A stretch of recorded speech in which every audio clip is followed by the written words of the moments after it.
Hello and welcome everyone to VGL podcast number 14. With me today, just to shake things up, we have in reverse alphabetical order VertigoTeaparty, hello.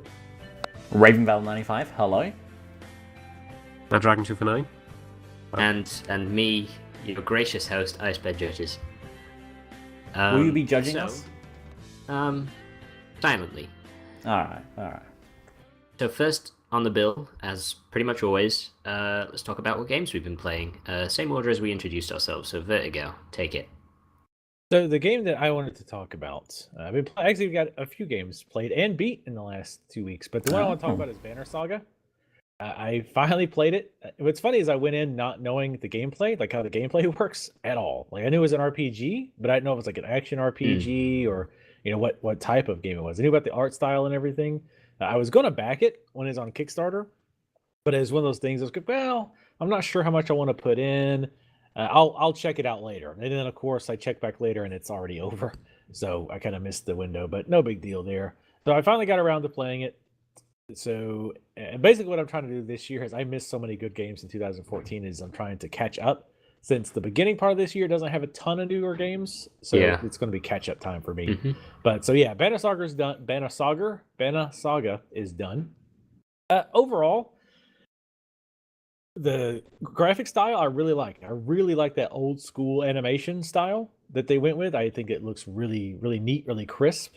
I like the lore, and I don't know, like I'm totally, because I'm American, I'm totally ignorant of all other cultures, and even my own mostly. But like I don't know if is it like a Nordic culture references or whatnot.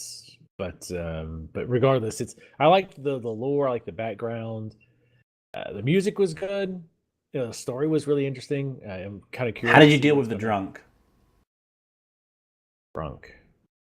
Oh, what did I do? Because that drunk's an asshole. I think I ended up. I was pretty tolerant until I finally think I kicked him out. Maybe I don't remember. And I do like that. Speaking of, I like that you have to make choices, and those choices can have non-immediate effects that like come back later on to either help or hurt you. So that was pretty cool. I mean, sometimes it's obvious, right? So you see bandits attacking this group of defenseless settlers. What do? If you intervene, well, you're probably going to get combat. So some of it was obvious, but for the most, it was really cool to see the different outcomes. The big thing though is the actual gameplay. It's like grid-based, turn-based, tactical combat, whatever genre is called, like Heroes of Might and Magic, and to a lesser extent, like XCOM, that kind of thing. I hated it. Absolutely hated the gameplay. It's or at least the turn-based combat. Like the managing your resources was interesting. I feel like it was. I feel like parts were just kind of ham-fisted to try to force difficult decisions when it didn't make sense. Because like you use renown for everything. You get renown from like doing battles and all of this. So you get renown for like, so it's kind of like XP, right? But then you use renown to level up your heroes, and you also use renown to buy items. And you also use it to buy supplies because you're like guiding a caravan basically, so you have to have them for supplies. So I was like, well, why not just have a different like currency, like I don't know, gold for buying items? How would you just make use it all renown? Soul Yeah, like how would Soul you Saga. use renown to buy? Wait, isn't that a game? Well, I killed some dredge back there. There's some pretty nasty ones. You think you can give me that medallion? Well. Yes, but that's all I could do for you. And also, I'm going to have to take the credit for killing the dredge now.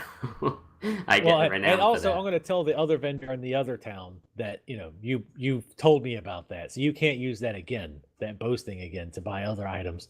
It was just silly. Like, why would you not just put gold? It makes more sense. And again, it feels like it was artificially there to just make it so that your decisions on spending your resources were tougher. So they did it in a nonsensical way. But at any rate, so there was that. But then the gameplay itself, like the actual turn-based, was just awful. there's just too many things that played into each other that made it really tedious. But to kind of go over that quickly, one part of the problem is the unit's strength or its hit points were also its damage. So if you started with 15 hit points, strength, we'll just call it strength because that's what it was. You had 15 strength and you got hit for 5 damage, you lower your health to 10, but it also lowers your damage to 10. And it was very easy to have your strength drop very quickly. And then you're not doing any damage, so you're pretty much worthless because you don't really have a lot of abilities to help. You can attack armor, or you can just attack their armor and whatnot. But for the most part, you were just kind of in the way. And the other thing that really sucked was that the turns were like round robin. There was alternating. So even if, like, let's say you had 3 people in your party and they had 10 in theirs, always alternate. So your guys are going to go far more frequently than their team. And it works in reverse too, though. So you end up killing the easier enemies first. So what you end up with is a situation where the nasty enemies that hit really hard are moving a lot more frequently near the end of the fight. Therefore, like, just completely killing you off. Because it's kind of funny because when you start to win, you can start to lose because those enemies that are stronger are now getting to attack you more often. It's just asinine. And it turned out the best strategy was to just like bring everything to like really low health, like 2 and 3 health, and then leave them alive. That way they waste a spot in the turns. It's just, I don't know, it was just really tedious. And near the end of the game, I was changing what I picked, like as far as the choices go, to try to avoid any combat, just because I hated it that much. Can characters die in combat, or are they just like knocked out? They're just knocked out, and if they quote unquote die in combat, they're injured, and you have to spend like X number. Like it takes X number of days for them to recover fully. You can still use them. Yeah. Well, except you can actually use them in upcoming fights, but their strength is lowered. AKA their hit points. So you can either just keep going and they'll recover over time. But if you get into another fight, then you could be in trouble. Or you can just rest for however many days, but then that takes up your supplies. So, which that part I'm like okay with, but yeah, that sounds like a neat game. How long did it take you to beat it, roughly? I would say, just completely going off the top of my head and not looking in my Steam library at all, it says 20 hours. I don't think it was quite that long. It was probably more around 16 to 18. I think I left the game running sometimes, but it was a decent length.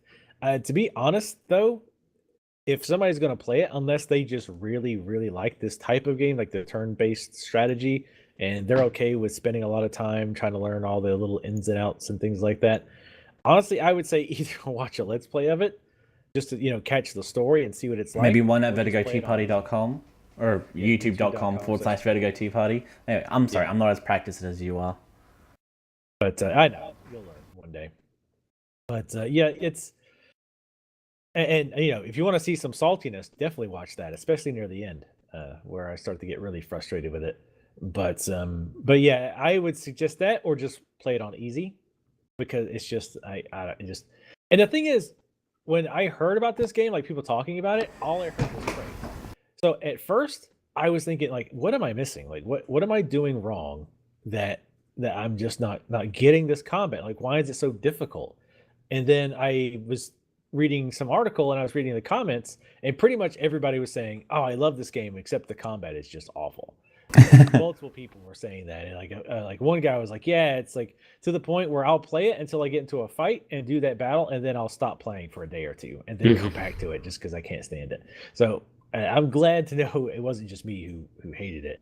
I guess people just didn't talk about the combat because it was such an interesting, art style, and the lore and all the other stuff was cool. Maybe they overlooked it, but man, the combat for me dragged down my enjoyment of that game significantly.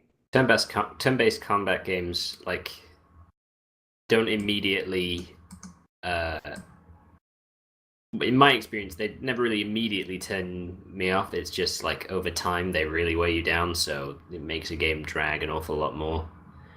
So what I mean is, like, maybe people were sort of a bit more positive about it when they first got into it, and then like they sort of the sheen wore off or whatever it is, and they finally sort of came to the conclusion that the combat actually sucked.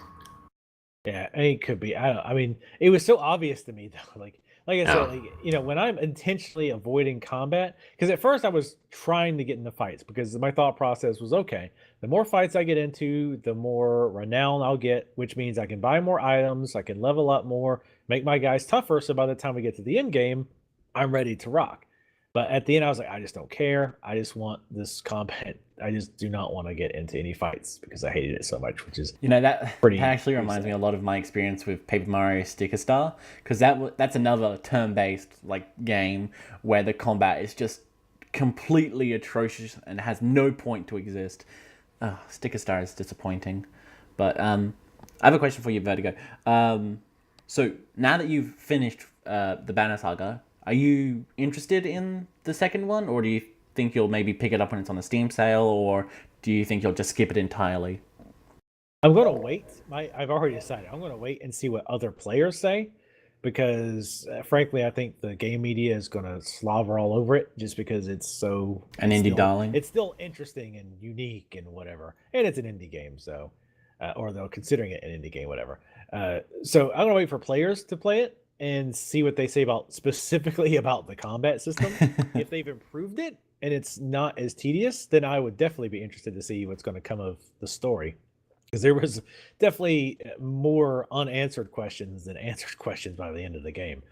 So I'm interested to see what happens, but I won't. Apparently, they're doing a Telltale sort of thing where your save carries over into the next game. So all your choices that you made in the first game will carry over to the second, and then the third one.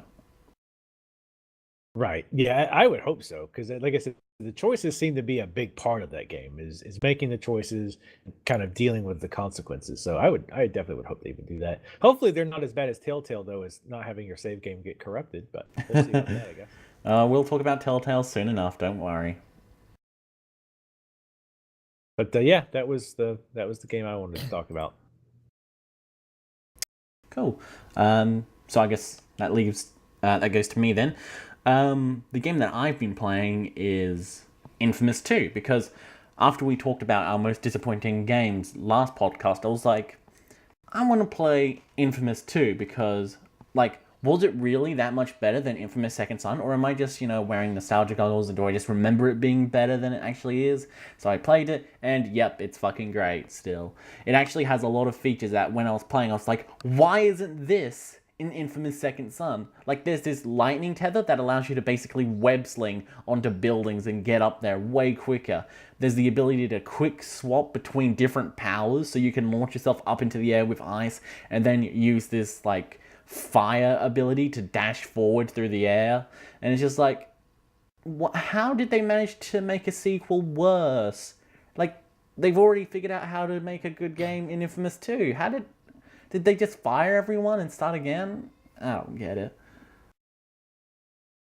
And another something that really bugs me is that all the villains in the game go, McGrath, your actions will be remembered in history forever. And then at the end they're like, McGrath will be remembered forever. And then 7 years later we got Infamous Second Son, and no one mentions Cole at all. Ridiculous. Infamous 2 is great. I think I got it free for PlayStation Plus a long time ago, but I've never played it. I like the first one a lot though. Yeah, the first one's great. The second one improves on it in just about every respect.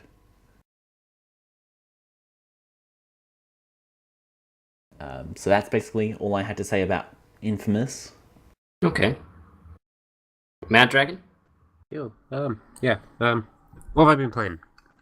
A lot of things, but mainly PlayStation All-Stars Battle Royale on the Vita. What a horrible roster of characters that game has. Yeah, it could have been a hell of a lot better. What do you think of when you think PlayStation All-Star? Do you think of the Big Daddy, a game that was originally an Xbox exclusive? I know I do. What else is there? I don't even remember. There's what Dante. The characters are. Dante, yeah, not. And Dante, everyone remembers not the badass DMC3 Dante. Everyone remembers the PlayStation All-Star that is Colonel Radek. Radek, whatever his name is. Well, I don't know. I like Radek. He's a pretty He's not an all-star. Killzone character. Like Rico or Sevchenko or whatever. Those I could understand them. Radek? Yeah, but he's edgy. You know? Cool. And he's edgy. Just like Shadow the Hedgehog. Exactly. They should have had Shadow the Hedgehog. God, everybody get down.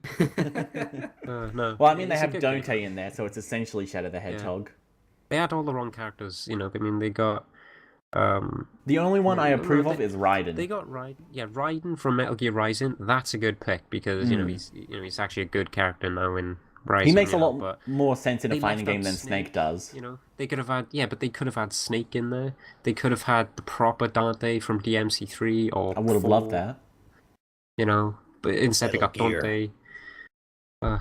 You know, so the character lineup could have been better, you know, but the exclusive ones they got there are pretty good. Cat's pretty good. I like that. But there was a critique I heard of it, and it's saying that it's basically just an advertisement game, and it really is. They don't pick interesting characters. They pick games that are like getting a new one that's soon to be released. Like Raiden was picked because of Metal Gear Rising. Big Daddy was picked because of Bioshock Infinite. They even have a Columbia stage. Dante was picked because of DMC. Like, they weren't picked because they had an interesting idea. They were picked because, I don't know, advertising. It's like the game is good. I mean, it's you know, it's like Smash Brothers, but not as good. Yeah. And it's like the gameplay mechanics of it. Rather than building up meter, you got to building up your opponent's percentage. You got to build up your own super meter when you got like level 1, 2, and 3 like super moves, and then you use the light, medium, and heavy attacks with directional inputs, but it just doesn't feel the same as Smash Brothers. It doesn't feel as polished and. It feels very sloppy, and a big problem I have with it is the art style. So many different art styles all in one game, and they just have made no effort at all to try and make them blend in together. Like, when I play it, I'm thinking, why didn't they do what Marvel vs. Capcom 3 does and give it its own art style to make the characters blend together? Because that game looked amazing. Really. It did, and all the characters that were from different things. Like, you had, like, Mega Man and Roll from Mega Man Legends or whatever, and then you had, like, Dante, the actual Dante, and then you had Wesker and Chris and all these people, and they looked fine together. They didn't look like the ultra-realistic Nathan Drake next to cartoony Sly Cooper. Like, what the fuck? I mean, they could have done it, you know, like that, you know, because all those characters from Marvel, you know, they looked different in their respective games, but all in one game they had this specific, you know, art style to it and everything. Yeah. It's like even in Smash Brothers as well. I mean, some games are more realistic than others in that. Cartoon Link. Yeah, you know, and then but it all looks like good. Yeah, but it looks like what who developed the game? I can't even remember. Superbot, I think. Never heard of them. The no names that developed it, it looks like they just asked the developers, like, yeah, can you send us your textures? All right, thanks, and then put them in the game. Because they didn't actually like create their own textures to try and make a coherent art style. Yeah, I mean, overall, it is a good game. Like, it's just that it could have been so much better than it was, and Sony just like didn't support it. They even like cancelled some of the DLC characters. One of which was Abe from Abe's Odyssey, you know, the Oddworld games. Yeah, that's a proper PlayStation All-Star, and they just canned it because reasons. Sony, why do you do stupid stuff sometimes? Yeah, Vertigo. The problem I have with it is that it ends up looking like, I can understand like why you would want to do it, and I can see the appeal of it, but in the end, it sort of looks like they just took a bunch of different like Photoshop renders from many different games, threw them all together, and said, "All right, we're done here." Just didn't look too good to me. Okay, game could have been better, basically. And the trophy list is pretty damn easy as well. But online trophies can just go away, please. Maddragon, have you finished Infamous 2 on Evil? The Infamous 2 what? Have you finished Infamous 2 with Evil Karma? No. Alright, No, well, there probably is a not. spoiler for Infamous 2 if you play as Evil Cole, so watch out. What sort of spoiler? Massive spoiler. What, in like the intro and outro? No, when you get his level cutscene? 3 super. I don't think I've even gotten that. Alright, well, keep it that way until you finish No, Infamous 2 on Evil. No, that's the thing. I got up to like level 2 super, or just stayed to the level 1 super because there's no point getting the level 3 super because it's like, you know. Yeah, a lot of the times the it's level like- 3 supers can be Yeah. pretty weak because sometimes it's where you get to kill all the enemies on the stage or all the other opponents on the stage at once, which is great, but it's like 3 kills But you that's could it. do that- But whereas you you get could a do level that with 2 a level- super, you could get yeah. like lots of them and kill them repeatedly. So you get 4 or 5 kills. Yeah, you know, it's like, what was I playing as? Like, was it the Big Daddy, I think? Yeah, his level 2 super was like, he goes into this like enraged state, and you could just run around, kill all 3 enemies, wait for them to respawn, and get like at least another 2 before it wears off, and I don't know. Yeah. But yeah. That's pretty much it, you know. Alright. IceBear, what have you played? Yep, it's me. Well, as you'll know, I recently, at long last, 100%ed Skyrim, like I'd been meaning to. So, you know, now when I'm Congratulations! backlog, I no longer have to get distracted by massive RPGs that take forever to finish. So since then, I've moved on to Divinity Original Sin. Oh, I see. RPG. That takes ages to finish. Hey, punchline. So I'm finding that pretty good, to be honest. Like the gameplay it's really well designed. The level design is good, basically. The difficulty is just right for where you are. Like generally, if you're trying to get into an area and you're finding fights too difficult, it's probably because you're supposed to do something else first. Like the levels are worked out very precisely because enemies don't respawn; they're set encounters. But you have a lot of freedom as to how you approach them. So it's always quite, and also the enemy types are very different, and there's different ways to approach the combat. So it's not like one of those RPGs where you just find a method that kills everything and stick with it, because a lot of turn-based RPGs can kind of end up devolving into that, like the Game of Thrones RPG, just as an example. Round of the Knights, am I right, Maddragon? Oh, what 5 Fantasy 7, is it? Yeah. Okay. Wasn't for ages. It's literally like 7 minutes. Yeah, it's crazy. IceBear, how's the optimization? That's a good question. It runs well. Load times are pretty long, but that's because it loads like there's only 3 or 4 in-game maps. And it just loads everything in one big chunk. Pretty open, and so yeah, like there's big chunks that they all. Oh, okay. So you can like scroll to the other side of that whole map, which is like like several, maybe 12 hours of game time you'll spend on one area, So yeah, that's interesting that they decided to load in the whole map at once rather than just load it in as you get there. Yeah, well, yeah, that's what they do. I think it's because they have patrolling enemies and stuff like that. I don't know, but it probably works out for the better that way, to be honest. And it runs fine. The only time it's a Unity engine game, isn't it? Yeah.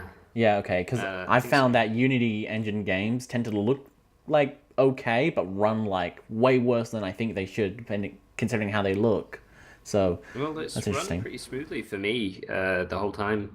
No frame drops or anything, and it's pretty detailed.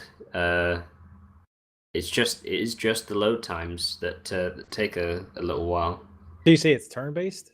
It is turn-based, that's right. Okay. But it's not grid-based or anything like that. You've got like freedom of movement, and there's the way you sort of use the environment in the fights is really interesting, because you can like cast fire on a surface, but there are some enemies that are like fire enemies and they'll heal in that. But you can kind of like make it rain, like you can just like as in literally make it rain. Like throwing money. The spell is called Make It Rain. No, it's not. No, it's 1 out of 10. Game is garbage. Yeah. But but yeah, like you could make it rain beforehand, and then you've got like a lightning spell which will stun enemies, which will skip them in the turn queue. If it works, you got a higher chance of stunning them, so you can make it rain beforehand and then ambush them with like a lightning spell or something like that. And basically, it's quite balanced in terms of like the usefulness of each different class. Even though I've only just explained what the mage does, but yeah, it's balanced and it's fair and it's. How do you get into combat? Yeah, like because is it's it basically line of sight? No, like is it like Final Fantasy style where you get teleported into a random world section, or is it still on the same world map? In worlds, yeah. Oh, okay. That's really interesting. Cool. Some fights I've like cheesed it where I've like cast spells to set oil down. Like in between, like on this bridge between me and these enemies, and then like cast a fireball spell, which like blew up the enemies and set fire to that area, so that it was difficult for them to cross the bridge, and sort of picked them off from the other side. So you could do like, so you could have like a bar fight. Yeah, and there's also things like where, I mean, the spells are mostly for the tactical sort of stuff, but you also need to use your like heavies and ranged units as well. But like, for example, there's been big groups of enemies that I've had to fight, and I've sort of taken them on and realized that there's like one enemy that all the other ones are protecting that's really annoying to fight. So what I do is I like cast like sneak up on that enemy, and I cast a teleportation spell which like picks an enemy up and throws them down somewhere within a certain radius, so I just like throw them at the mercy of my melee characters who just wail on them. And then once they're out of the picture, fights become a lot easier. So you do think about combat an awful lot, and it does work really well, which is probably what's kept me going, because it's a very long game and the story has become quite convoluted. Like, I'm not entirely sure what I'm really doing with it anymore. Like, it's well written, and if you're interested in that kind of thing, then I'm sure you'd probably enjoy it. Jeez, you've got 70 hours on it. Well, to be fair, like 10 of those were from when it was in beta and my save got erased, so I've got like 60 in the playthrough that I'm going through, roughly. But yeah, no, I'm enjoying it. Cool. And yeah, I think I'm not too far from the end, but there is a little bit of grinding going on, and that's like the first time in this game where it's kind of felt like grinding, because there's a big area and not many quests in it, but a lot of enemies. So you kind of like get a little tired of going straight from combat to combat, without any kind of relief in terms of side quests or anything. But no, I think it is a really good game. Some people have said that it's really like highly overrated and quite disappointing and stuff, and they couldn't understand why it was being nominated for so many awards during award season. But no, I think it's pretty worthy. Cool. Yeah, so we should move on to the news. Wait, there you go. Did you have something to add? Or I was just gonna say I want to play that, but one, it's really long. Two, I know it doesn't have voice acting. So it does. It does? Yeah, it doesn't have it for everything. It has a little bit of voice acting, but it doesn't read the whole of the story to you, which is probably why I kind of lost my way with it. But it has voice acting to a degree. To a degree. Well, see, the reason is because like if I'm gonna let's play it, I don't want it to read all the text. I don't want to skip it either. And I hate when people are like, "Oh, well, just read it yourself, and I'll read it quietly," because that's just awkward. So yeah, I hate that. I'll probably end up playing that one off camera at some point. But I've heard nothing but good. So yeah, looking forward to that. Mm-hmm.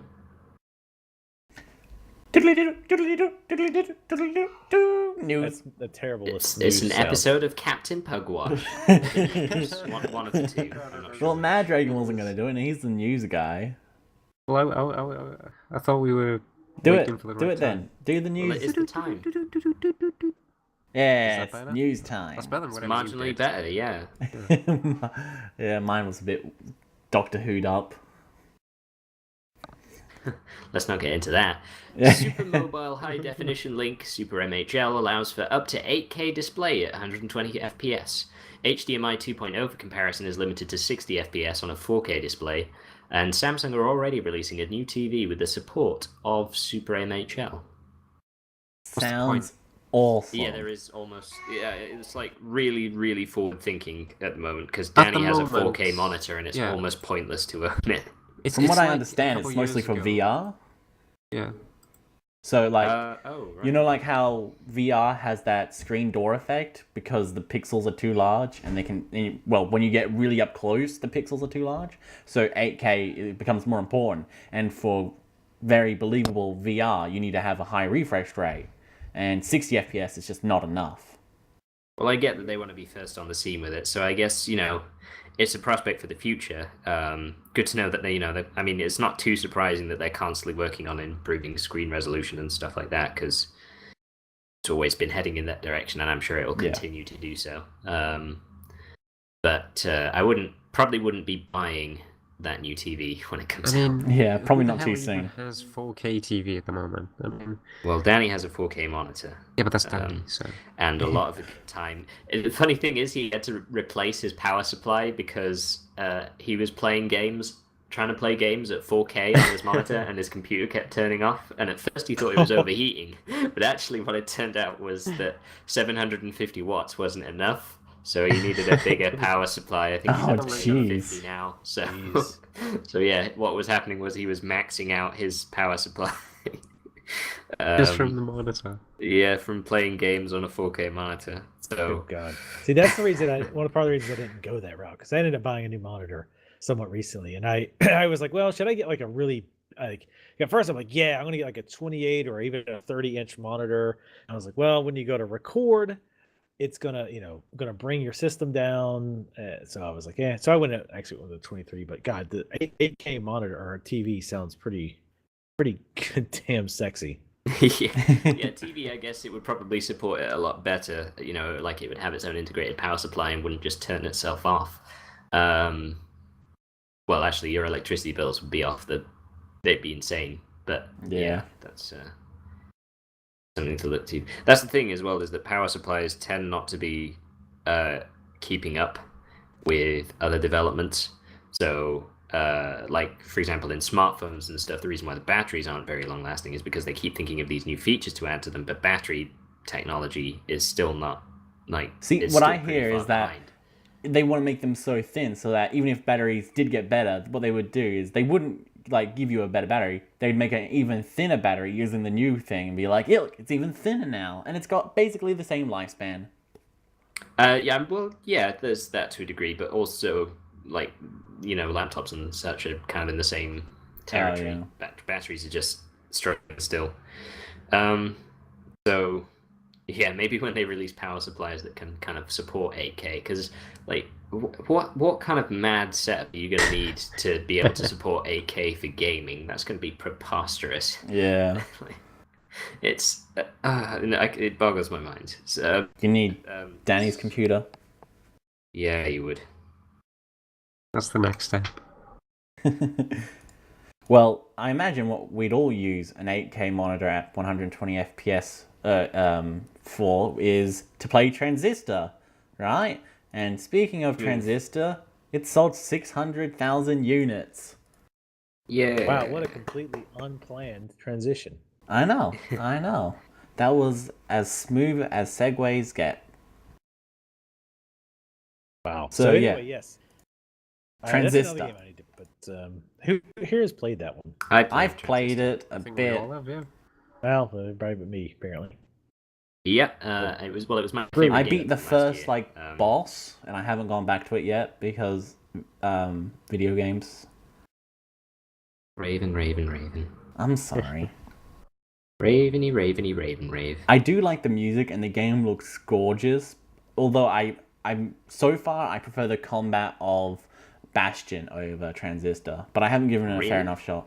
Yeah, I prefer. Really? I really like Bastion's combat. Bastion's combat was okay. Like I didn't have a problem with it. Some people complained about it, but yeah, it was like pretty straightforward. It was just Transistor, I thought, for someone who always values innovation in games, I thought you would have loved Transistors. Well, I mean, I haven't really given it a fair shake, so these are just like super early impressions.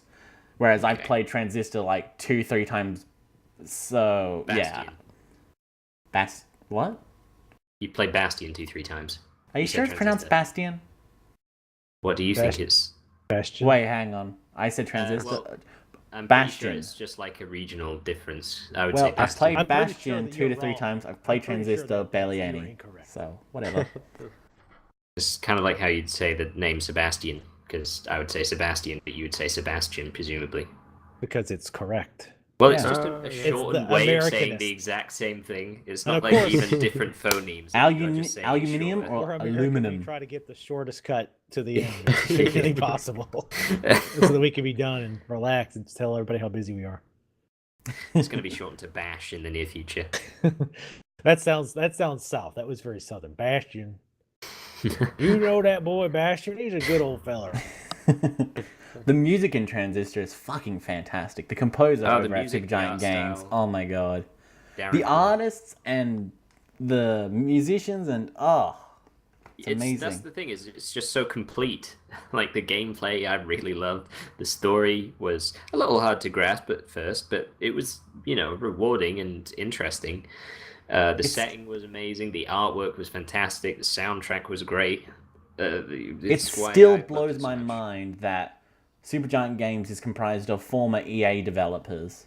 I guess, like, working at EA for so long, they just made them create only the most generic and dull stuff, so they managed to get all their creative juices, like, building up. And then when they became Supergiant Games, just, blah, magnificence everywhere. You got to keep in mind, like, we hate EA, but, the developers there, whatever game they're working on, they probably want it to be good, even if they don't necessarily like what they might be working on. They want it to be good. Like, they want it to be fun and enjoyable.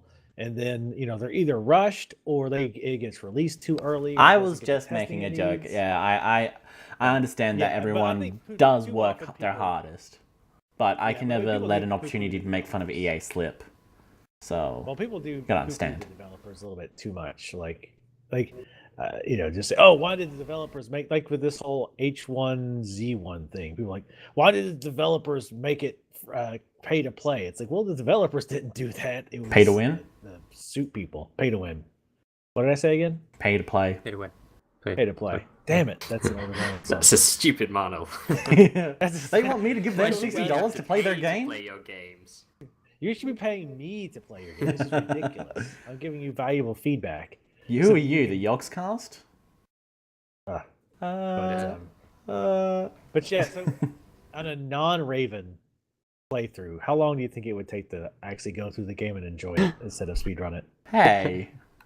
I like how that's an actual, rating on, your completionist thing. It's a new section of its own on how long to beat now. They have speedrunners and then they have Raven.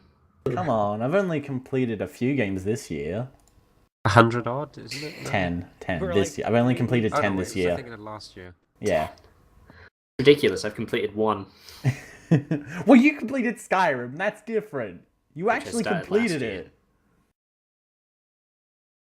Yeah, now I never have to go back. Something. But anyway, so how long do you think it took you to beat it, roughly? For me, Transistor? Yeah. Oh no, wait, no. The thing It took on you my 15 hours to do 2 twice. playthroughs. Yeah. 14, it says here. Okay. Yeah. For really 2 did like playthroughs. Well, you get an achievement for playing it through twice, and it's like New Game Plus. So yeah, no, I really did like it.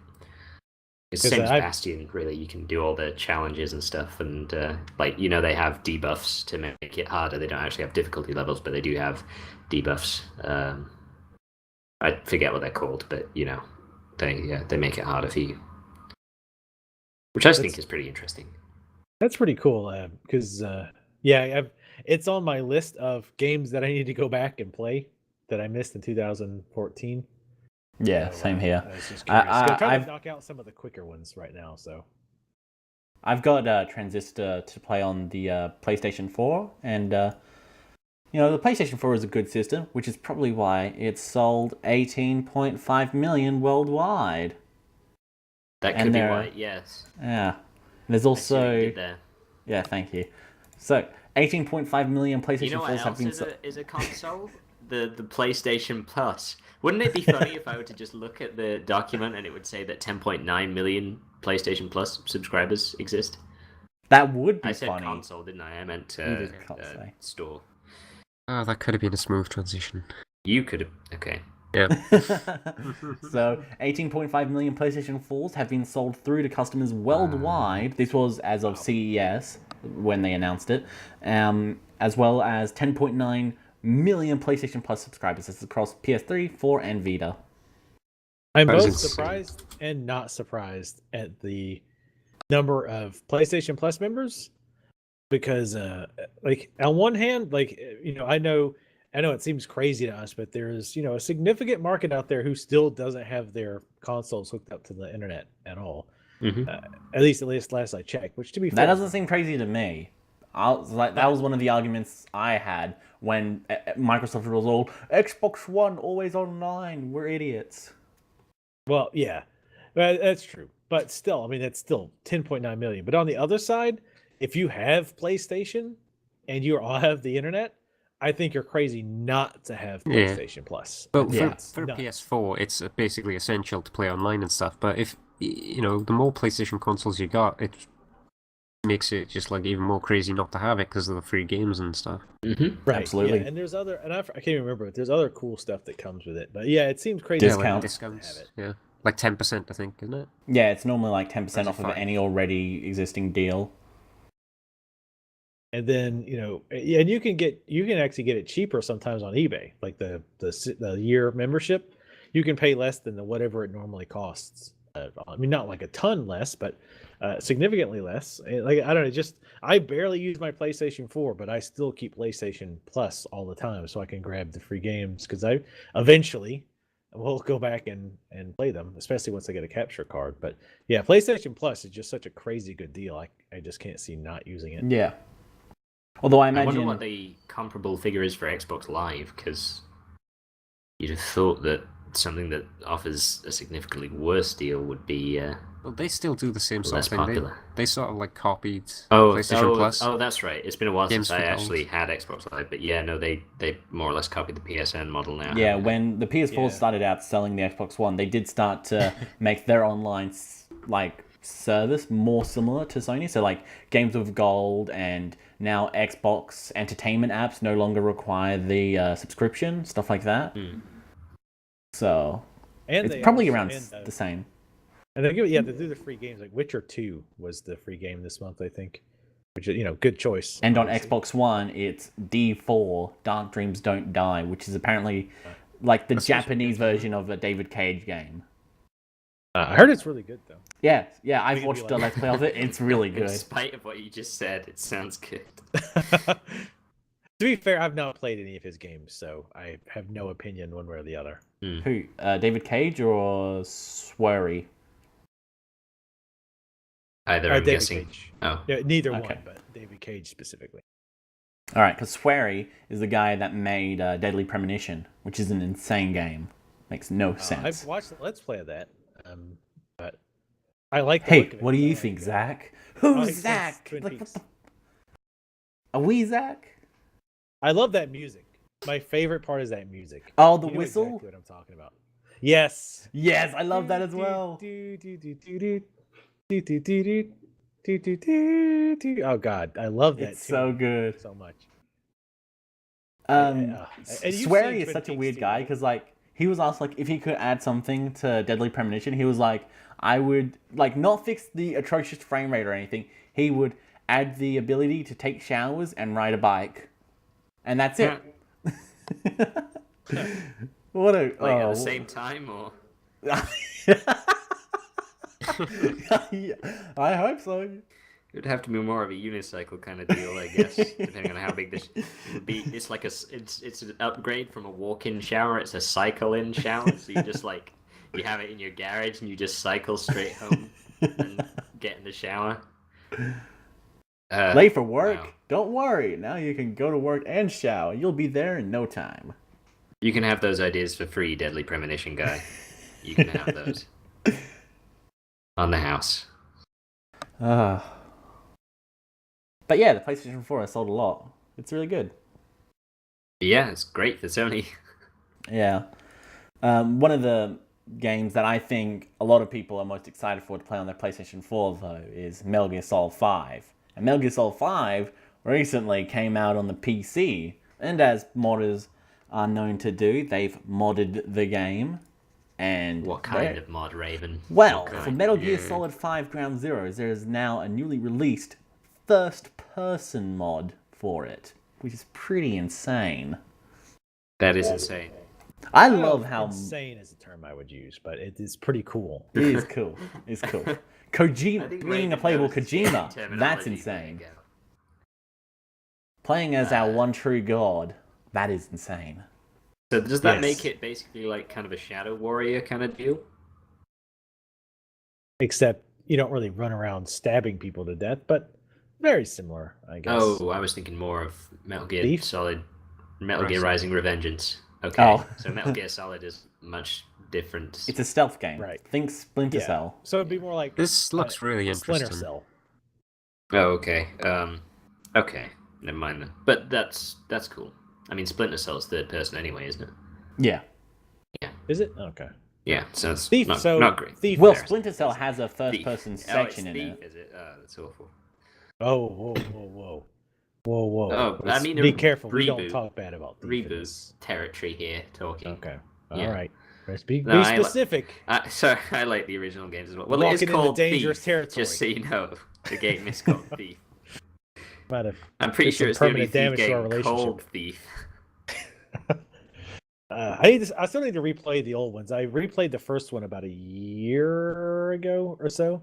I need to replay 2 and 3. I don't think I actually ever beat 3. I played through it, or played through a good bit of it, and I forget why, but I don't think I ever finished it. But 2 is the best one, though. Sure. Yeah. So the Metal Gear Solid 5 first-person mod is pretty cool. I always love it when modders add in like first-person modes to games. I actually hope like Kojima or someone at Koji Pro notices this and puts it in the Phantom Pain because it's rad. Noticed. Like, Kojima's on top of stuff like this. You know he knows. All right, I know he knows, but that doesn't mean he'll do anything about it. He'll probably just fire David Hayter again. Oh God. I still believe that he's somehow in the game. I believe it. Oh, that David Hayter is? Yeah. Well, it's like this. Metal Gear Solid 5 transitions like Big Boss going all like evil and shit, doesn't it? He's gone nuclear. Maybe like oh, that was good. I like that. Maybe like at the end of the game, you play as like Solid Snake, voiced by David Hayter, like in sort of like a remake of the Metal Gear, when he first went. David Hayter has said on Twitter that he's not in Metal Gear 5. He hasn't said Metal Gear Solid 5. He's in it. We're on to him. But no, it's probably, like, realistically very unlikely that he's going to be in the game. Not going to get hopes up and stuff like that. I'd want to, but this is Kojima. I mean, how many times does Kojima pull crazy shit? He has said he's been, like, ending Metal Gear, like, every entry of Metal Gear. So I think every game he's been pulling crazy shit. Yeah. Kojima. It's going to start calling him Final Metal Gear. Because the reason like Metal Gear Solid 2 has like so many unanswered questions is because he never wanted to answer them. He was just like, yeah, this is going to be the end of Metal Gear. And then they were like, we're going to make more Metal Gear games. And he was like, what? No, you're not. And he's like, fine, I'll do it. You guys are messing everything up. And then Metal Gear Solid 3, and then he was like, all right, that's it. And then they were like, and then they sent him a bunch of death threats saying like, make more Metal Gear. And he was like, fine, stop trying to kill me. I'll make more Metal Gear. And then he just, so many. I'm watching some of this gameplay for this first-person mod, and it looks fantastic. Yeah. You should get the PC version. See that. Yeah, I know, but trophies. Oh wait, it's not a platinum, is it? So I might as well not call it. Yeah. It's so weird that it doesn't have a platinum. Kojima, you bastard. So, time to talk about the VGL Cast's favorite game of all time, Hyrule Warriors. There's some more info about Hyrule Warriors. Yeah. IceBear, you happy? I was a little worried that you weren't going to announce any more playable characters for Hyrule Warriors, given that it had been released and everything, and well, thanks to modern technology, silly things like being released will no longer get in the way of extra content. There's some Majora's Mask DLC for Hyrule Warriors coming out February 5th. 2 new playable characters. One is Young Link with the ability to wear the Fierce Deity mask. And Tingle, the 30-year-old who believes he's a fairy. Great. And also a new adventure map based on Termina. It looks like it's set inside the moon or something like that. I'm not entirely sure. As well as 3 costumes, which I've typoed apparently. Oh, you didn't mention that there were costumes. Yeah, I fixed the typo, don't worry. 3 costumes. 2 Ocarina of Time ones, one for Sheik and one for Impa. And one that looks godly, Skull Kid themed costume for Lana, which looks amazing. Have you guys seen this? I've negative. You know, I was just about to, and then I realized how little I cared, and just. Oh, but you should just take a look at it anyway. It looks cute. Oh. Is this podcast actually going to grind to a halt until I do? That's terrific. Okay. Any further comments on this one? I think it would have been nice had Skull Kid not been a costume, but rather a playable character. I think that would have been sweet. Rather than Tingle. Yeah, well, yeah, Tingle's pretty badass. I would have preferred a Skull Kid playable character over Young Link.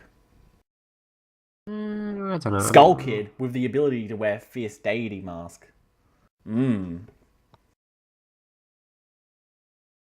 That would have been pretty badass. But yeah, Hyrule Warriors is getting more DLC. Maddragon, have you played any Hyrule Warriors? Yes. Like, what'd you get up to? Have you purchased any of the Twilight DLC? No, I haven't purchased any DLC because I'm still like nowhere near complete with the actual base game. But I've just got up to the point where the like, I don't want to say timeline, but you know the mission line like splits off and you go. Jesus, you're at the fucking beginning. You essentially just completed the tutorial. Other video games and. You don't play other video games, Maddragon. Oh shit. Look at how badly he can't video games. Like, it's so bad. He doesn't even know what he's doing anymore. I just dropped something at him. What's he even doing? He's trying to video game. He's trying his hardest, but he just can't do it. He just can't video game. Well, I guess whatever. Speaking of Hyrule Warriors, just real quick, Dynasty Warriors is on sale today, and I kind of want to buy it. But I say that every time it goes on sale, so you should buy it. Still won't, because I don't have time to play it. Don't you like beating up lots of people? I'm sure you do. I do, but like I'm looking at a list of games about 9 long right now that I need to get playing before the new games of this year. You should do a Let's Play on it after you finish Wolfenstein. We could just ask the devs for this year just to take a year. Actually, no, 2015 is the year where everything's coming out. Never mind. Yeah, no, it's too late for that. Too late. Batman and 2014 was our year to catch up. Bloodborne. And we didn't catch up. Actually, that totally was our year to catch up. But no, I've got 9 games right now that I want to have already done. So yeah, it's going to be a while. Yeah. Speaking of things going to be a while, it's going to be a while for an MMO to catch up to World of Warcraft in terms of subscribers, if they ever do. Know what's also not going to catch up to WoW in terms of subscribers? The Elder Scrolls Online. Why? Because EB Games, an Australian retailer, is sending back all copies of Elder Scrolls Online, including prepaid cards, to the publisher, ZeniMax Online or whatever, at their request. So it looks like this may be an attempt at them trying to, get all this sold copies because they're going to go free to play to get more people. Anyone else any ideas? Well, yeah, I probably would as well. It's probably, definitely they had the absolute worst model to begin with, because it's obviously you buy it and then you pay to keep playing it, which is just ridiculous. I mean, what does that first purchase cover? Like, what in the minds of the developers does that cover? Like the amount of subscription that you get with it when you actually buy the game? That's how much you pay for 3 months. You either have a subscription-based model or you just have people buy the game. Well, that's pretty standard for a long time. Well, really, the standard nowadays is just free to play. And like, how many good free to play MMOs are there? How many good MMOs are there? There's the big. I can come up with a few, but All right. there's a lot that are pretty blah. Most of them probably pretty blah would be how I would classify them. Would you consider EVE Online good or blah or both? Good if you like that kind of thing. If you really like Excel, EVE is amazing. Well, like getting punched in the face is good if you like that kind of thing. And to be fair, EVE Online has an amazing character creator, though. Excuse me while I buy it. But yeah, so Maddragon, you're the biggest Elder Scrolls Online fan here. That's true. Yes. None of us can quite surpass Maddragon's fandom of this. No. I've tried. Try as we might, we'll never reach him. Standing on top of Mount fandom of Elder Scrolls Online. There, Maddragon. Sometimes I think that your fanaticism is kind of blinding you a little bit. Like you're getting a bit carried away with your enthusiasm. Yeah. Please simmer down. Just try to think objectively. Objectively, well, the biases are getting to you. I won't have to pay for something, but I don't know. I mean, it's like I don't know if you can hear that. There's a lot of like people going in the background. I don't know. We'll ignore them. Dragons are loud. What am I on about? Elder Scrolls Online. It's like. I mean, I recently subscribed to it again. Like I bought it like near release and played it for the month, and then subbed for another month, and then like sort of like dwindled off it, like I normally do with MMOs, and then just want to go back into it. Just like finished paying for like or like playing for like the sub which I paid for, but then I cancelled it because it's like it just doesn't capture my interest that much. Like I'll play for a little bit and then just sort of like it just seems to drag on. Yeah. You'd have thought that this game would have been an advantage because it didn't really have to sell people on the lore or anything. People knew what it was going to be about because it was a universe that already existed in single-player games. It's just, why play Elder Scrolls Online when you can play Skyrim? Yeah, it doesn't really seem to have taken off as much as it could have done. I guess it being an MMO kind of shatters the very sort of singular kind of respect that the game bestows. You are the chosen Dragonborn. There is only one. You and the other million characters being created right now. Yeah. Yeah, so Elder Scrolls Online, it's shit. Word. It's okay. shit, isn't it? Now this next news item kind of interested me. But maybe I need the toilet. Excuse me while I pee. Actually, no, but talking about peas. Oh, wow. Wow. Telltales appear to be working on an original one. Hey, wait. Before we do that, though, if you're American before you go to the bathroom and American after you go to the bathroom, why are you going to the bathroom?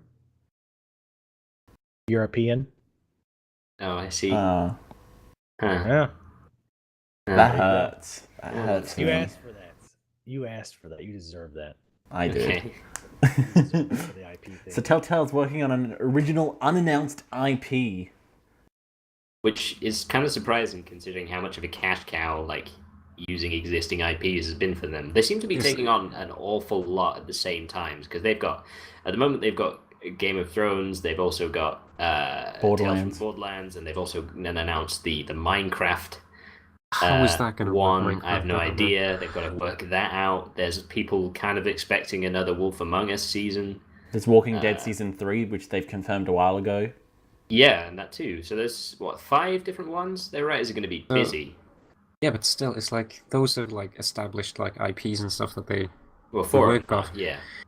So it's like, well, wait, but for then, them? But then to have an original one on top of that seems like an awful lot to work on. Yeah, I mean, what is it?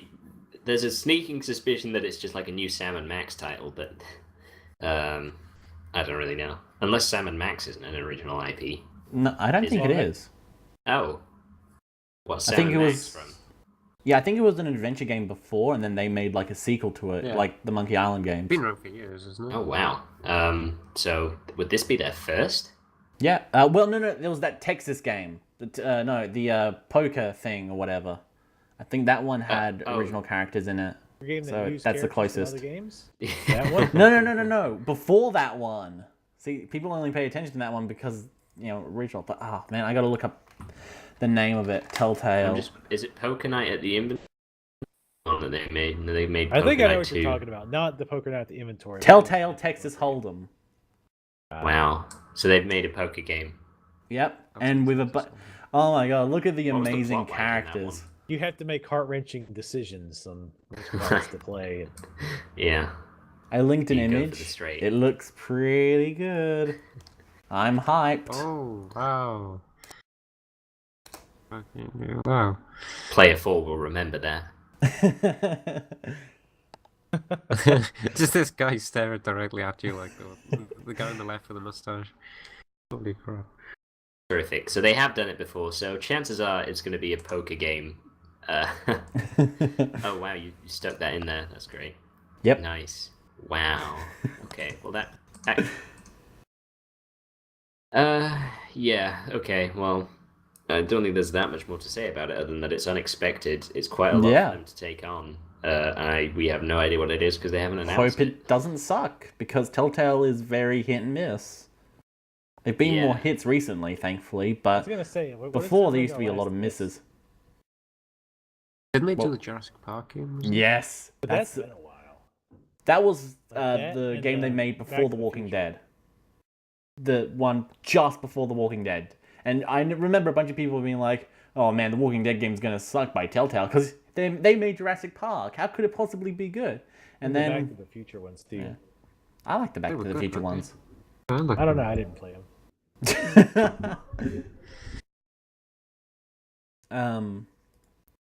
Yeah, so hope it doesn't suck. Hotline Miami 2 refused classification in Australia due to explicit rape scene. Sorry, guys. As Australian, I don't know. I just feel like I should say that. I mean, I think that's a pretty big deal. I mean, what? See, here's the thing. So my understanding, and I figured you might know since you live in Australia. Who told you? My understanding is that basically, if it's refused classification, therefore, but also stores cannot carry games that don't have classifications. Or right? Is that right? Correct.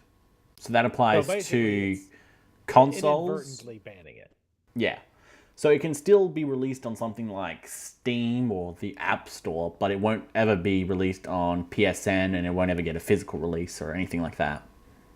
So wait, you could sell a game digitally that isn't rated? Well, they just can't really control that, I guess. It's weird because I like, for some reason, the websites that trade internationally, you can acquire it basically. Yeah, I guess it's because it's based in America, like Steam and all that. Oh. Yeah, I guess that's true. I mean, if they're shipping to Australia, then I guess that makes sense. And then digitally, I guess I could see it working the same way. But yeah, it's still it's stupid no matter how you look at it. But because I heard people say, "Oh, it's banned from Australia," but then people say, "Oh, no, it's not banned technically." It's like, well, you're not getting arrested if you have it. It's not one of those things. It's not contraband. But if you just can't buy it there from a store because it's illegal for them to have it, because not because they banned the game, but because they refuse classification, and then you can't carry classifications, therefore they can't legally carry it. Yeah. Which is a shame. The game looks alright. Hotline Miami 1 was pretty fun. It's not had any problems in any other countries, though, is it?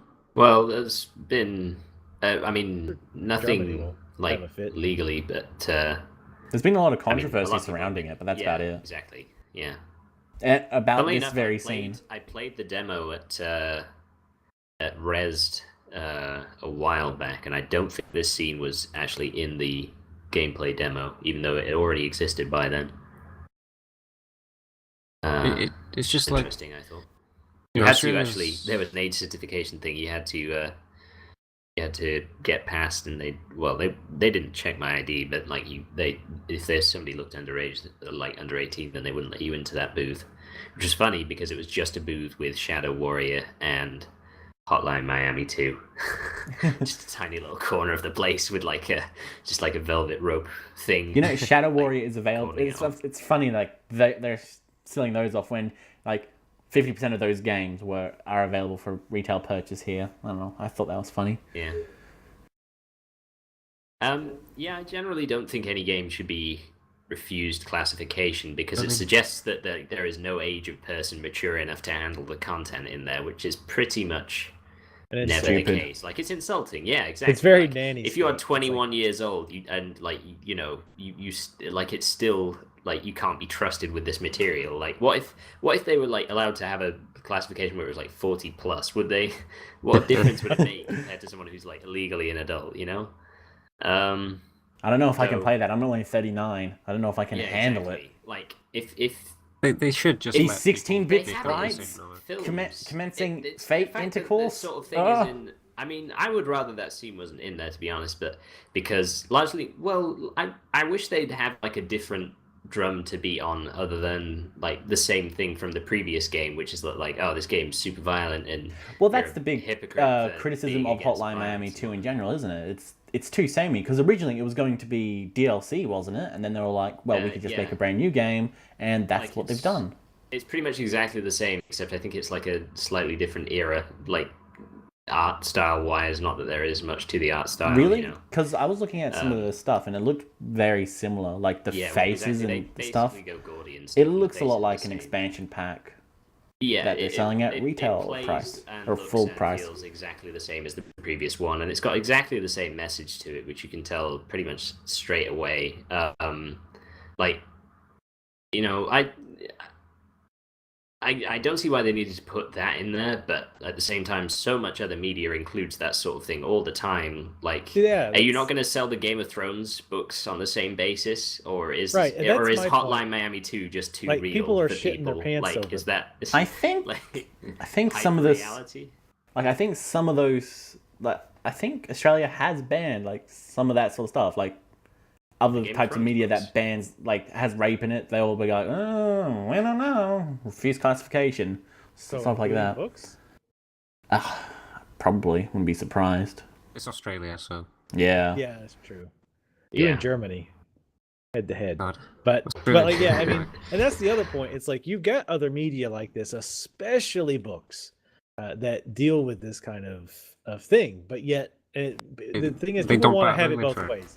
They want games to be classified as art and have the same liberties and whatnot that entails, but at the same time, they're like, oh no, you can't have that. That's not allowed. It's like, well, wait a minute. We've been having that stuff in books and art and movies and all that stuff. So you're either for it or you're against it. You can't have it both ways. You know, I would argue that, I mean, like, other media has, like, the way in which sort of issues like that are sometimes like bandied around in games without much like context or reason to them is kind of frustrating sometimes, because they're like, well, it's art, anything's permitted, but it's not really expressing anything. You're just putting something controversial in there to get attention.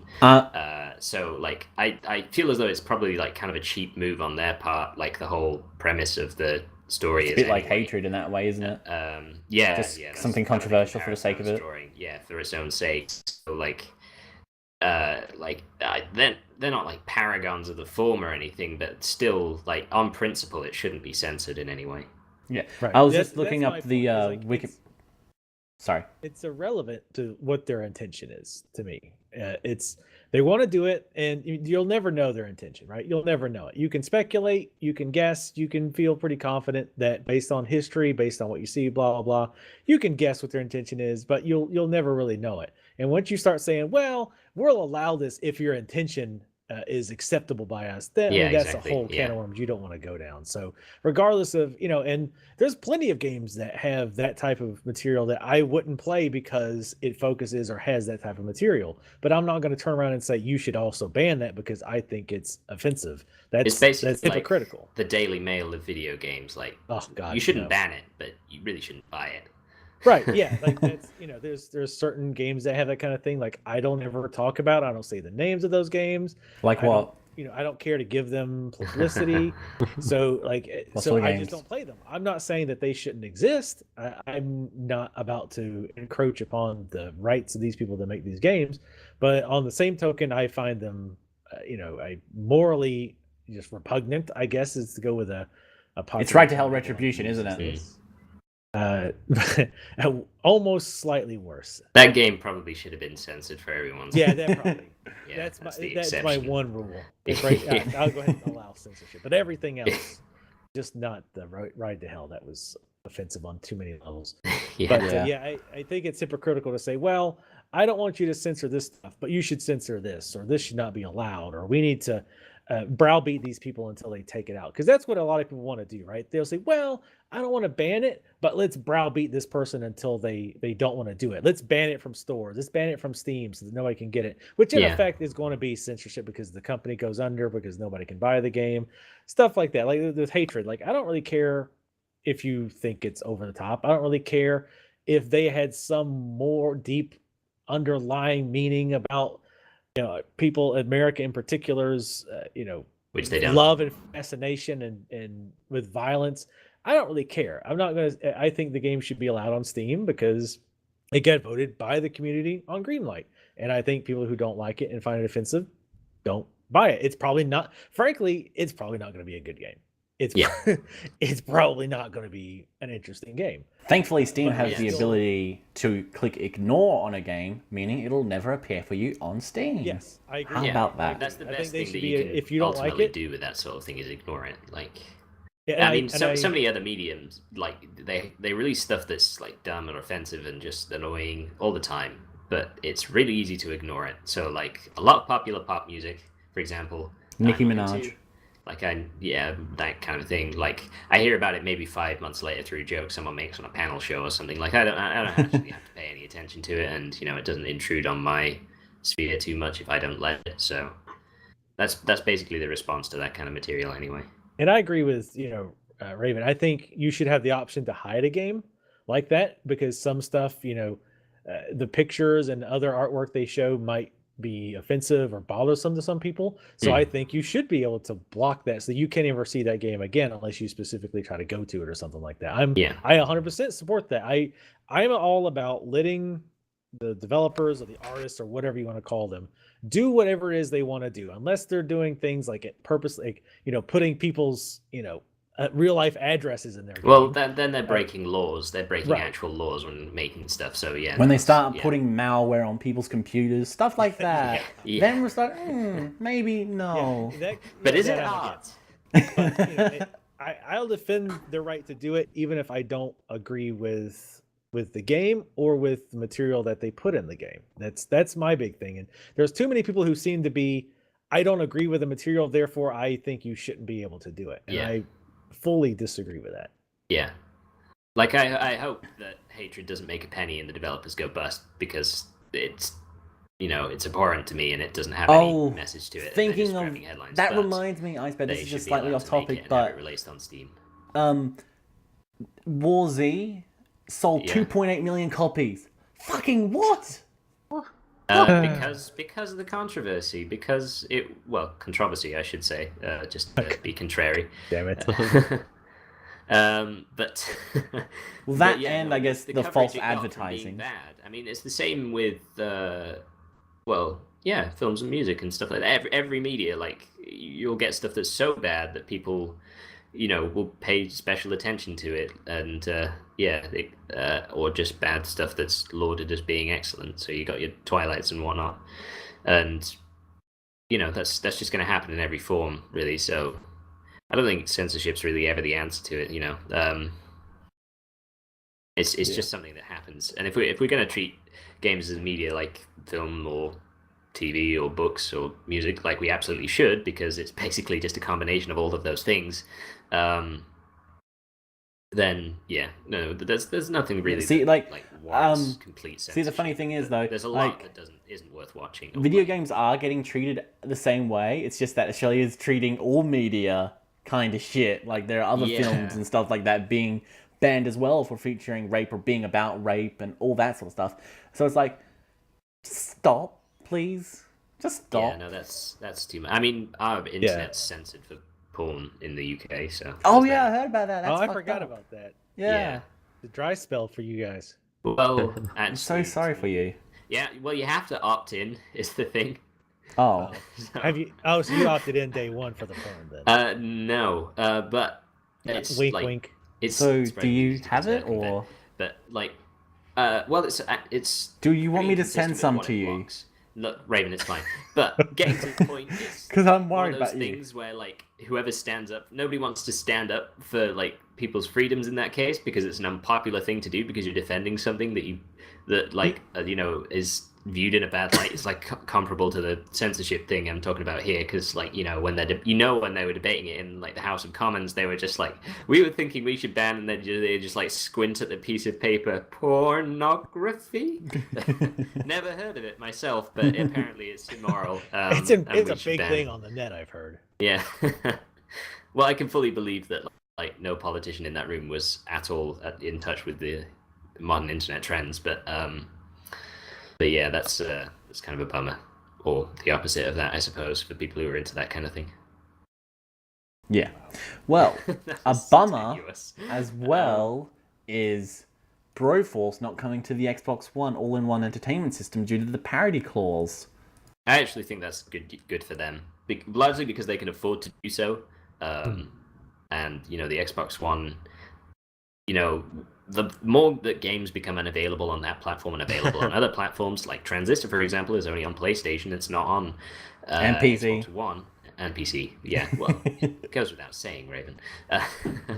A lot of the time, have you noticed in advertising? Always goes without saying. It's a PlayStation exclusive, Raven. So yeah, the more that this happens, the worse the Xbox One's going to do, and it's what they deserve, basically. That's the parity clause. Absolutely agree. Stupid, whatever that. I mean, why they thought of that, I don't know. Yeah. Well, why they thought of it is because if they're selling well, developers will have to put their games on their system if they want to sell their game because, well, Xbox One is doing amazing, so we'll give them essentially an exclusive for a while for free, and Microsoft, to them, they don't have to do anything that way. But the developers, like when Xbox isn't doing too well, it's like, oh, well, we're not going to put out a game on your system. Why should we? We have to put it on yours first and make it exclusive when it probably will sell better on the PlayStation. But we can only put it on the PlayStation and yours if they simultaneously release. So what, you want us to develop a version for the Xbox and publish it first, or do you want us to publish or develop a PlayStation version, hold it back, prevent us from making money, and then only start selling it when we've finished yours? And it's like, it's stupid. Basically do what Square Enix did, but without the massive bribe that they got to do it. Yeah. With Tomb Raider. Yeah. The Rise of the Tomb Raider, Dawn of the Planet of the Tomb Raider. Sorry. Dawn. Yeah. Yeah, no, it's again one of those moves where like Microsoft really wants to dominate, doesn't really like people with creativity having freedom to do what they want and sell their products how they want to do it. Yeah. So they basically like shoot themselves in the foot by trying to restrict other people's freedoms. And this story isn't on here, but it's kind of like their new rules on content creation, videos and such on YouTube, for example. That's which I'm surprised isn't in here on the news things, but that's where you can now monetize your videos of Microsoft games, but with the exception of Minecraft, you're not allowed to have the title of the game in the video because, and get this, it would confuse people were you to include that in the video of the game. You also can't use the name of the console, I believe. Really? I don't think they said that, did they? I think that like Microsoft trademark, so I think that includes the Xbox. It's almost as if they don't want people. I know. I to don't get free advertising. Basically, they very, very nearly coverage. did a good thing, and they were like, "Hey, we can get like free coverage from YouTube. Maybe we should let them monetize because then they can carry on doing what they're doing and like make money." I know Total Biscuit actually brought up a pretty good point. He says he thinks the reason they're doing that is because they want priority in searches. It's like the thing that didn't Sega a couple months they started giving people strikes and Oh well, yeah, Sega's one of those things done for Shining Force. Wasn't that like 2 years ago? That was a while back. That's been, I don't know. My concept of time is messed up. Maddragon's not been on YouTube for a while. You guys hear that Robin Williams died? So have you heard about this Gangnam Style? Story to remind everyone of? You were just like, oh, what's a recent thing? You couldn't have gone like, hey, how about that Gangnam Style everyone's talking about, or something like that. You had to go with, okay. I go straight for the heart. Guys, have you seen the video of Charlie bit my finger? Oh, it's fucking brilliant. Speaking of being completely out of the loop, I did actually just watch Guardians of the Galaxy for the first time. Cool. Yesterday. I'm actually going to watch that later tonight. Now I finally get I Am Groot. I finally get that, so great. Yeah, I feel out of a loop now. I've never seen it. Oh, wow. So I'm actually ahead of the curve with you guys. Yep. Well, I'm going to strut around the house. No, I'm not. Well, aren't you fancy? But yeah, like, strut anyway. Captain Groot. I get that Microsoft want their trailers and their content and their sponsored stuff to be at the top of search things. I'm wondering if have Microsoft ever been involved in like paying people to play their game or paying people for code? I believe so. I believe so. Yeah, so I'm curious as to whether or not they'll give search priority to them as well by giving them exclusive permission to include the title of the game in their videos. I can see that. If I remember correctly, they did that to promote the Killer Instinct. Right. So basically, they're thinking we want people to make money from videos of our games, but only when we say it's only okay. if it's positive, and when we say it's okay, and basically it can't be bad. So it's basically just a slightly different kind of censorship, isn't it?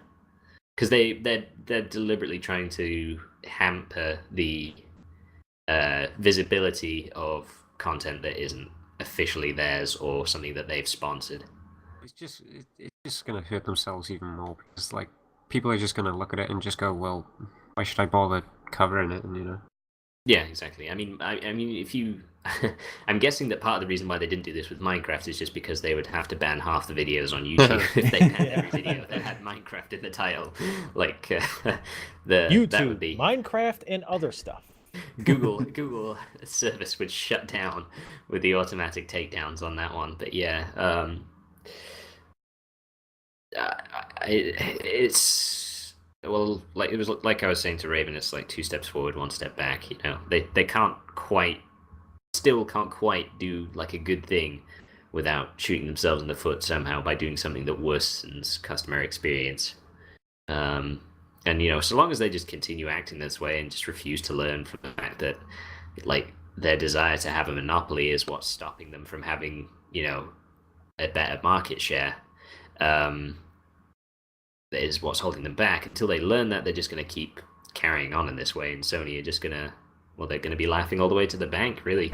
Yeah, that's exactly right. Because to go back to the parody calls, like Sony's helping out the Broforce developers by like giving them money, helping them port the game, doing stuff like that, and so now it's coming to PlayStation, and by helping them out, they've made it so that Xbox cannot get that game ever.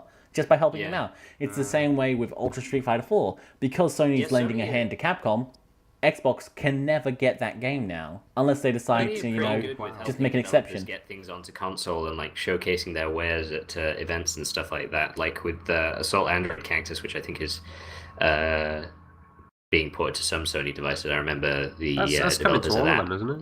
It's coming to the Vita 3, 4? Yeah, it's coming to Vita and probably PS4. I don't know about 3. But... Yeah, I don't think it's actually going to be on Xbox either because of the parity clause, possibly. But Microsoft. I'm not sure if I remember that correctly. But I wouldn't be surprised if that's the main reason. Chasm is another example of a game that's Sony are helping them through. So a lot of great indies are going to be. There was this developer who made Cook Serve Delicious. He made a forum post listing 47 games that were announced since like April, and how 0 of them were also announced for Xbox One, and they're all like indie games. Yeah, and they're all coming to Sony or Steam or something like that. It's okay though, because once Titanfall has its massive resurgence, obviously everybody will just be playing the Xbox One for Titanfall, because Titanfall, you know how popular Titanfall is. Oh yes, the game where it's impossible to find a match unless you're on one system during peak hours. Or, a continent that has internet. Too much? Not enough? Somewhere in between. Goddamn. Yeah, Microsoft did a dumb, and it's almost not news. Yeah, that's the saddest part about it. You done goofed. Real quick, this isn't on the little list, but okay. we're being really spontaneous for this podcast, aren't we? Yeah. And a further announcement: Vertigo's loving this, having done a whole podcast prior to it. It's just like, and one more thing that I'd really love to add and get as much of Vertigo's opinion on as possible. But yeah, Vertigo, I would like to get your opinion on what do you think about 505 Games purchasing the Brothers IP for $500,000? Yeah. Oh, yeah. You were talking to me about this. I don't quite get that. I mean, I don't know. Yeah. Do we need a Brothers 2? That's what I was thinking. If ever a game didn't need a sequel, yeah. Brothers, A Tale of Two Sons 2. Brothers, A Tale of 101 Sons. So, wait, damn. I was going to give a joke, but I don't want to spoil it, so... Yeah, Brothers, A Tale of Three Sons. I'm pretty sure it's the joke that I made to Raven Vertigo. Yeah. Okay, yes. Yeah. All right, good. Yeah. Brothers in Arms. But yeah, so yeah, it's definitely not a game that really needs a sequel. I mean, a prequel would be kind of weird too. Like, yeah, that would also be weird because you'd be like even younger. So like both of them would be the younger brother, except one of them would be even younger, and they just make the ledges like slightly shorter. Right? Yeah, exactly. And you just have to carry the baby brother around the whole time. He doesn't do anything. But he could do even less than he can in the first game, I guess. Well, they're now. just like two embryos in a womb or something. I mean, I guess they could go with the world that they built, but I mean, from what little you saw of the world, there wasn't really enough to. Well, there was like no actual voicing at all. Like it was a made-up language, and it was just like a fairly. Like it wasn't. It was a nice. It was a lovely environment to go through, but like there wasn't anything defining about it. Like it didn't have a lore to speak of. It was just environments that you'd kind of sort of heard before anyway, and. In other works, it wasn't entirely original, but it was nicely presented. Right. Yeah. So, but there's no depth to it beyond like the whole point of the story was the mechanics basically told the story. When you were interacting with the two brothers using the same controller, like one left and one right. Yeah. And it was just their adventure, But, I do think Starbreeze was smart for selling this, though, because I mean, they're all at Machine Games nowadays, aren't they?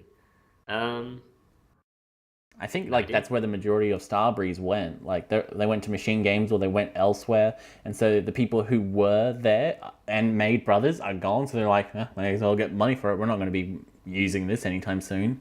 I mean, yeah, it's a smart sale. It's just not a very smart purchase. Yeah. So it's not even going to have the same developers working on it, even if they make a sequel. So, like, if they were making a sequel and it was still them, I would maybe warm to the idea eventually. But I have no idea why the IP has been handed over to someone else. I guess, maybe they'll make the money back through Steam sales eventually, over the years. It's a long-term investment sort of thing. Long-term investment. Yeah, there's easier things to do than that. Surely you could just buy up old IPs and then release them on Steam for the first time or something like everyone else does. I guess so. Yeah, it is a weird choice to do that, but yeah. I'm looking forward to Sisters: A Tale of Two Daughters. All right, so that's really the end of the topics list. We actually went overboard as well by adding two. All right, one more thing. What should we discuss, eh? Well, I just heard news that there's another playable character for Hyrule Warriors. Oh, really? Just announced minutes ago. Breaking. No, I'm just kidding. I'm lying, Raven. But I love your interest in the subject. Yeah, I like that he was generally interested, so that we can. It's like. That'd be great for a pre-recorded podcast to have breaking news on it, wouldn't it? Obviously we need to include this before we go. We did that. Tekken 7. Oh, did we? Yeah, Tekken 7 got announced as we were recording it. Because I didn't have any input on it. And everyone was like, we don't really care because we've never played it. Even Maddragon, which I found most surprising. Well, Maddragon hates fighting games, and especially the communities behind them. Wait, what? Played what? What have I not played? You've not played anything, any really. Tekken game. I played Tekken. I played Tekken Tag 2 and Tag 1 and 6 and... Then what do you think of Tekken 7? Well, I've lowered myself to play the Tekken games. It looks more of the same. What is to expect? It's going to be Tekken. It doesn't change much. We can talk about the characters announced in Tekken 7. Have you guys seen the newest characters announced in Tekken 7? I'm going to go with Liam Neeson from the famous films Tekken, Lucky Tekken 2, Chloe. and Tekken 3. Oh, God. No, I thought that was so much. Yeah. Right, I think that's actually going to have to wrap it up. Wait, so speaking of actually breaking, and I'm actually not making this up. Wow. I just saw on Twitter somebody posted a title: David Hayter possibly teases his return as Solid Snake in Metal Gear Solid 5. Konami exec comments on release date. So my heart can't take it. Actually did just pop up. My heart can't take it. I can't. Stop toying with our heart, David Hayter. Metal Gear. Okay, I think that's enough. All right. Thank you, Hayter, for coming on at such short notice, but I'm afraid we're going to have to wrap up the podcast. What? Alakhan? Love has not bloomed on this battlefield. Goodbye, everyone. Bye, everyone. Time.